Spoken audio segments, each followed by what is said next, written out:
नमस्कार मित्रों, जय माता दी। माता रानी की कृपा से फिर से एक बार नई वीडियो में आप सभी का स्वागत करते हैं। आप सबको कहेंगे दुर्गा माता की कृपा आप सबके घर में कैसे आएंगे, इस नवरात्रि दुर्गा माता को कैसे खुश करेंगे, आप सभी को कैसे लाभ मिलेंगे, आप सभी को खुशियाँ कैसे आएंगी और आपके घर पे किस प्रकार से क्या करने से कैसे आपको लाभ मिलेंगे, सारी बातें बताएंगे। क्योंकि आप सबको आज के दिन दुर्गा माता 8वें रूप में महागौरी की पूजा आराधना की जाती है। इस दिन शुभ मुहूर्त से माता की पूजा और हवन होता है। हवन के बाद ही व्रत का प्रारंभ किया जाता है। आइए जानते हैं महाअष्टमी के दिन हवन का शुभ मुहूर्त क्या है और इस दौरान किन बातों का ध्यान रखना चाहिए। आप सबको सारी बातें बताएंगे। आप सभी को उससे पहले चैनल पे नए हैं तो चैनल को सब्सक्राइब करें और इस वीडियो में कोई सा भी पार्ट आप सभी को पसंद आए तो वीडियो को लाइक करें। नवरात्रि महाअष्टमी आप सभी के लिए नवमी 2021 का कुछ खास महत्व होता है। नवरात्रि 8 दिन के होने की वजह से अष्टमी 13 अक्टूबर को ही हो रही है। लोग अष्टमी को कन्या पूजा करते हैं, वह सप्तमी व्रत रखते हैं। वही जो लोग नवमी की कन्या पूजन करते हैं वह अष्टमी व्रत रखते हैं। अष्टमी नवमी के दिन लोग अपने घरों को या फिर मंदिरों में जाकर के हवन करते हैं। हवन के बाद व्रत का पार करते हैं। आइए जानते हैं महाअष्टमी के दिन हवन का शुभ मुहूर्त क्या है। इस दौरान आप सभी को किन बातों का ध्यान रखना चाहिए।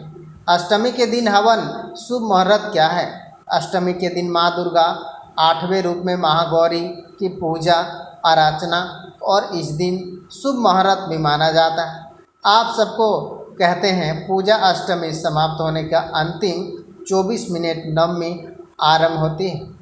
साथ ही आप सभी को 24 मिनट पर शुरुआती संधि काल या फिर दुर्गा पूजा का हवन के लिए सबसे शुभ माना जाता है। हवन करने का शुभ मुहूर्त शाम 7:42 से रात 8:07 तक है। साथ ही साथ आप सबको कहते हैं कि और अनेक कुछ खास बातें बताएंगे। हवन का स्वच्छता स्वयं विशेष ख्याल रखा जाता है।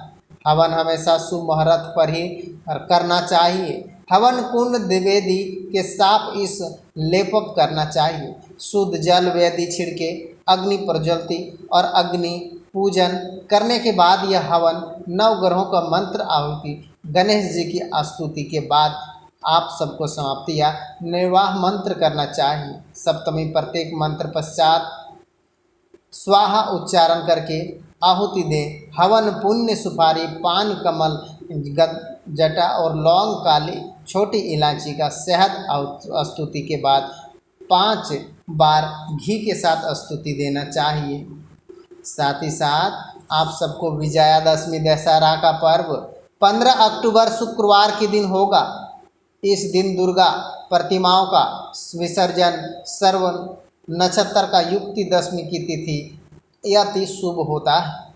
शुक्रवार दशमी तिथि होने के कारण देवी प्रस्थान गज अर्थात साथी हाथी होगा और जो शुभ फलकारी होने के साथ उत्तम वर्ष का संकेत देंगे। आप सभी को कुछ बातें बताएंगे जिससे आप सभी के लिए कुछ खास है। नवरात्रि देवी मां 9 रूपों की पूजा व्रत से घर में सुख समृद्धि आती है, नकारात्मक ऊर्जाएं दूर होती है और सकारात्मक आती है। जिस तरह से हवन धुएं से स्वास्थ्य नुकसान पहुंचाने वाले सूक्ष्म कीटनाशक मर जाते हैं, उसी तरह से नवरात्रि के दिनों को अखंड ज्योति से घर का माहौल आप सभी को भय भक्ति शांत शुद्ध कर देता है। साथ ही साथ नवरात्रि देवी मां 9 रूपों की पूजा व्रत के घर में सुख समृद्धि आती है। आज नकारात्मक ऊर्जाएं दूर होती हैं, सकारात्मक ऊर्जाएं आती है। इस प्रकार से धुएं स्वास्थ्य को नुकसान पहुंचाने वाले सब कीटनाशक मरते हैं। शारदीय नवरात्रि के दिन माँ दुर्गा के 9 रूपों की पूजा विधान से हर दिन माँ अलग अलग रूपों की पूजा की जाती है। लेकिन इस दौरान विशेष नियम ध्यान रखना चाहिए। आप सबको इसके बारे में पूरी बात बताएंगे।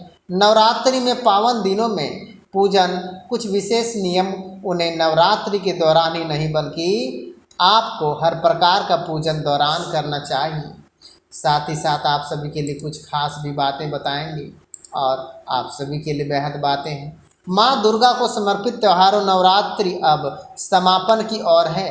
नवरात्रि माँ दुर्गा के अलग अलग स्वरूपों की विधि पूजा की जाती है और 13 अक्टूबर को जिस प्रकार से नवरात्रि का 8वां दिन है, नवरात्रि के 8वें दिन में माँ गौरी पूजा की जाती है। माता के रंग अत्यंत गोरा है, इसलिए इन्हें माँ गौरी के नाम का पुकारते हैं। शास्त्रों के अनुसार माँ गौरी कठिन तप कर गौर वर्ण प्राप्त किया जाता है। मान्यता के माँ गौरी भक्तों को अपनी कृपा बरसाती हैं, उनके बिगड़े काम पूरे हो जाते हैं। आप सभी को दुर्गा अष्टमी महाअष्टमी के दिन कैसे पूजा करें और प्रिय पुष्प रंग और मंत्र कैसे करें, आप सभी को सारी बातें बताएंगे। शास्त्रों के अनुसार माँ गौरी दाम्पत्य प्रेमी देवी और माता गौरी की पूजा करते समय पीले या फिर सफ़ेद वस्त्र का धारण कर सकते हैं। माँ गौरी का पूजा करते समय पीले फूल अर्पित करने चाहिए। गौरी को हलवा का भोग लगाना चाहिए।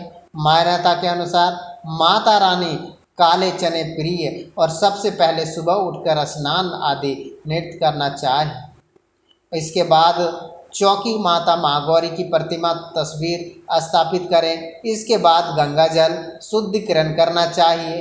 अब चौकी पर चांदी तांबे या मिट्टी के घड़े में जल भर करके उसका नारियल रख करके कलश स्थापना करना चाहिए।